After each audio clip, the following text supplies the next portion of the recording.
An airline, really a traditional airline, always looked at it from the point of view of getting bums on seats. They have a product, which is the flight, and they want to sell as many seats as possible, find as many customers as possible.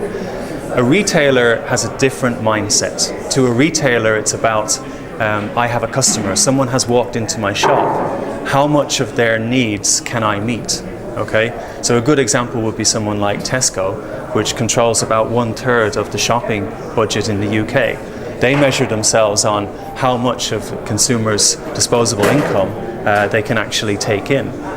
So if you look at the airline industry analogy, the World Economic Forum estimates the size of the travel industry at about $6 trillion.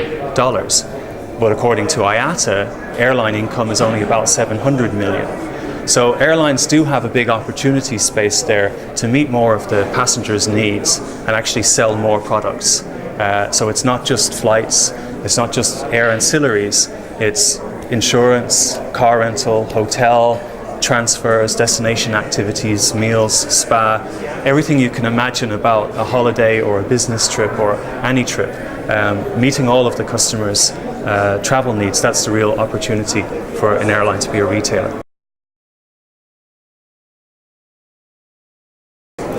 I think there is certainly privacy concerns out there. People are concerned about how much data Google has about them, how much data Facebook knows about them, and their family members as well.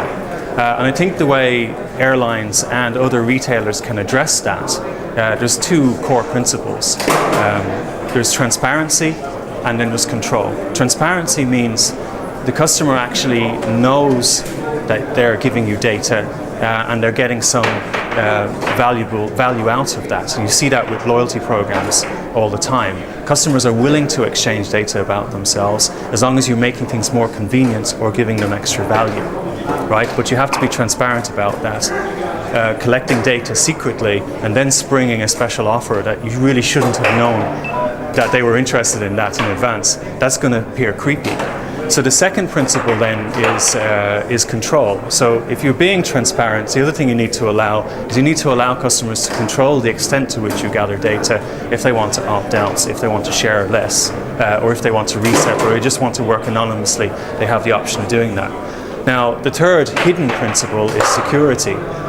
Customers should never see security, but you have to make sure that their data is fully protected. And I think if you stick to those principles, you can have personalization, you can have a good customer experience, you can enhance trust, and you can be on the right side of the legislation in the vast majority of the world.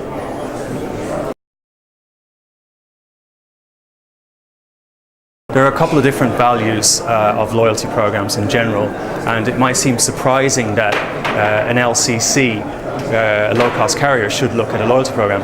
The traditional view of a loyalty program is that it's a marketing cost.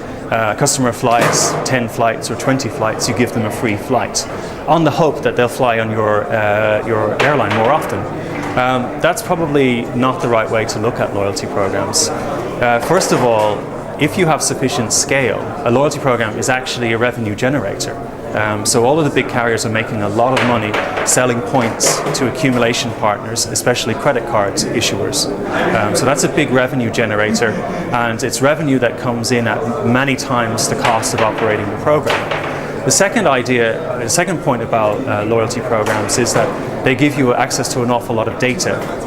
Behavioral data is essential to loyalty programs, and this is where customers are presenting their card, your frequent flyer card, even at the grocery store, when they're checking into a hotel, when they're making spending on the co-branded credit card.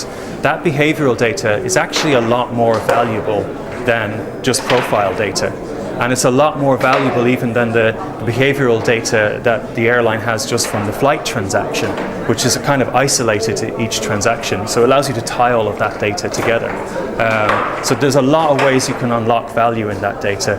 But again, in a transparent way, so the consumer understands they're exchanging data for convenience. The third area of value for a loyalty program is that all carriers, and I don't think there's a pure low-cost carrier anymore, all carriers have to look at the cost of acquisition, paying meta-search, paying GDS.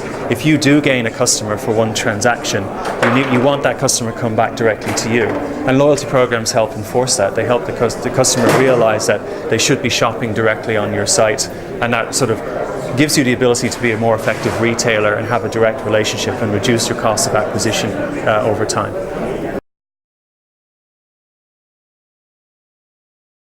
So if you're an airline, and let's say compare it to an online retailer like Amazon, Amazon for the vast majority of transactions have two touch points. Touch point number one, you use the app or you use the website to order a product. Touch point number two, you're opening a cardboard box, okay? And that's Amazon. But the travel industry is a lot more complicated than that, you know. People are doing a lot of research on multiple sites.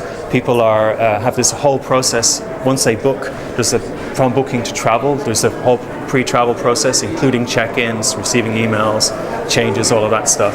There's the departure airport, there's the arrival airports, there's the onboard experience, there's post-departure.